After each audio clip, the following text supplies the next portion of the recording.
Uhud is the mountain that loves us and we love it. Uhud ایک ایسا پہاڑ ہے جو ہمیں محبت کرتا ہے اور ہم اس سے محبت کرتے ہیں. اسی لیے یہ نورانی پہاڑ ایک پہاڑ نہیں، ایک زندہ گواہ ہے اسلام کی تاریخ کا. میں جب یہاں پر کھڑی تھی تو بالکل ایسا ہی فیل ہو رہا تھا، ایک عجیب سی روحانی حالت تھی، جیسے کہ ہر پہاڑ کہہ رہا ہو یہاں ایمان والوں کا خون بہا تھا، یہاں دین کی بنیاد قائم ہوئی تھی. اور ان پہاڑوں کے دامن میں یہ میدان، یہ وہی بیٹل فیلڈ ہے جہاں پر نبی کریم صلی اللہ علیہ وسلم خود بھی زخمی ہوئے تھے. ان کا دانت مبارک شہید ہوا تھا اور ان کے چہرے مبارک پر غزوہ کا نشان آیا تھا. جب نبی کریم صلی اللہ علیہ وسلم یہاں سے زخمی ہوئے تھے تو جس مقام پر وہ گئے تھے انشاءاللہ اس کا ولاگ بھی میں آپ لوگ کے ساتھ ضرور شیئر کروں گی. اس جگہ کا ہر کونا، ہر چوٹی اسلام کی ایک قیمتی یاد ہے اور ہمیں یاد دلاتا ہے کہ یہ دن قربانیوں سے آیا ہے، صرف لفظوں سے نہیں. جب میں احد کی فیلڈ میں کھڑے ہو کے ریان کو اسلامک ہسٹری بتا رہی تھی، یہاں کے واقعات بتا رہی تھی، تو مجھے بالکل ایسا فیل ہو رہا تھا جیسے وقت پیچھے چلا گیا ہو. یہاں پر ہم لوگ کافی دیر کھڑے رہے، مسجد میں نماز ادا کی، نوافل ادا کیے. تو اب ہم بڑھیں گے نیکسٹ ڈیسٹینیشن کی طرف جو کہ ہے جبل رما. ہم نے ڈیسائیڈ کیا ہم بھی بیک سائڈ سے ہائیکنگ کریں گے، جہاں سے کچھ صحابہ نے پیچھے سے قریش کے حملے کا سامنا کیا تھا. سائڈ سے بھی اوپر جایا جا سکتا ہے، لیکن ہم لوگ جب بیک سائڈ سے اوپر جا رہے تھے نا تو ایک ترکی کا گروپ تھا وہاں موجود. سب لوگ خاموشی سے دعائیں کر رہے تھے، کچھ قرآن پاک کی تلاوت کر رہے تھے، کچھ رو رہے تھے. لائک وہ ایسا منظر تھا نا کہ بالکل ہی نیکسٹ لیول کے روحانی فیلنگ آ رہی تھی، جیسے وقت رک گیا ہو اور صرف اللہ کا ذکر چل رہا ہو. جبل رما چھوٹی سی پہاڑی ہے لیکن اس کی اسلامک اہمیت بہت گہری ہے. جبل کا مطلب ہوتا ہے پہاڑ اور رما ایک عربک لفظ ہے، اس کا مطلب ہے تیر چلانے والا.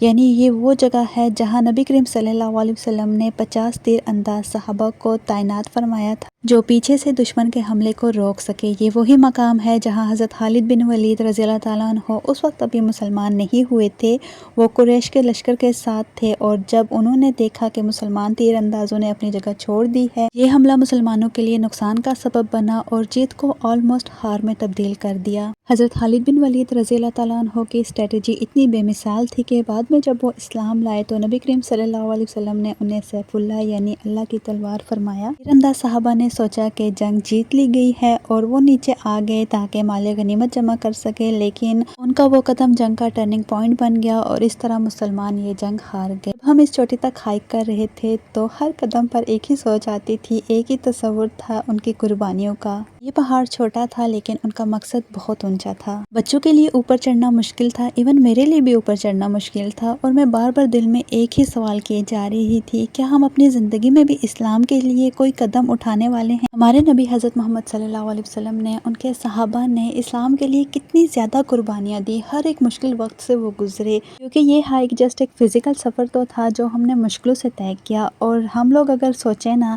1400 سال خود کو پیچھے لے جائیں تو کیا ہم ایسی قربانیاں دے سکیں گے؟ یہاں پر ہم کافی دیر بیٹھے رہے. جبل رما کے ٹاپ سے ویو بہت ہی بیوٹیفل تھے، نیچے سے مسجد شہداء کا نور اور اس کے بالکل ساتھ شہدائے احد کا قبرستان، وہی بیٹل فیلڈ جہاں اسلام کے لیے جان دینے والے 70 سے زیادہ صحابہ آرام فرما ہیں. ٹاپ سے دیکھ کر اچھا بھی لگ رہا تھا اور ایک درد بھی فیل ہو رہا تھا، کیا ریلی ہم اس امانت کے قابل بھی ہیں؟ نیچے اترنا تھوڑا سا ٹائم ٹیکنگ تھا، بچوں نے کافی زیادہ انجوائے کیا اور بچے فریش بھی ہو گئے تھے، اور اسپیشلی ریان، اس کو بہت ہی زیادہ اچھا لگنا شروع ہو گیا. ہیزیٹیٹ ہو رہا تھا لیکن ہیزیٹیشن اس کی ختم ہو گئی اور پھر اس نے 2 سے 3 چکر لگائے. ایکسائٹیڈ ہو کے پھر ہمیں بتا رہا تھا کہ بابا دیکھیں میں بھی بالکل ان صحابہ کی طرح یہاں سے اوپر جا سکتا ہوں، آ سکتا ہوں، میں بھی اتنا پاورفل ہو گیا ہوں. بچے لرن کرتے ہیں، ان کو کسی بھی اسلامک ہسٹری کے بارے میں بتاؤ تو بہت کچھ سیکھتے ہیں. وہ نیچے آ کے ہم مسجد شہداء کے بالکل سامنے بیٹھے رہے. یہاں پر بچوں نے کبوتروں کو دانا دیا.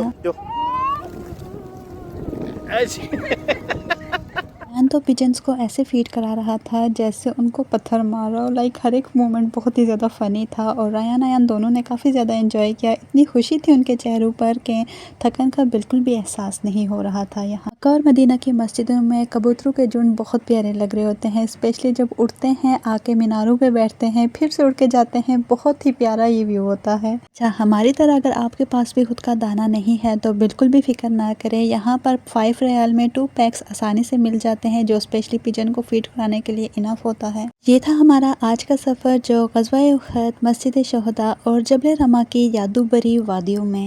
اینی باسی نیکسٹ ولاگ میں آپ کو لے کر جاؤں گی ایک بہت ہی تاریخی تاریخی مقام پر جو کہ ہے مسجد فسا. So stay connected with me and don't forget to subscribe Pearls of Life. If you enjoyed this video, let me know in the comments below. Take care and Allah Hafiz.